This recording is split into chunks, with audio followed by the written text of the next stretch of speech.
என் கழக தோழர்களையும் என் நாட்டு மக்களையும் பார்க்கறதுக்கோ சந்திக்கிறதுக்கோ தடை போடுறதுக்கு நீங்க யாருங்க?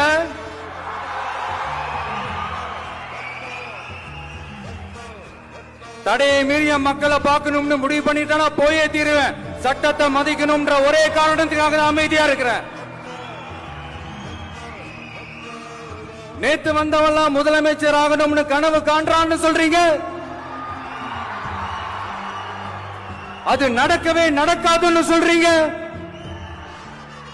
அப்படியே எந்த கட்சிக்கும் இல்லாத நெருக்கடியை தமிழக வெற்றி கழகத்துக்கு மட்டும் போட்டுக்கிட்டே இருக்கிறீங்க.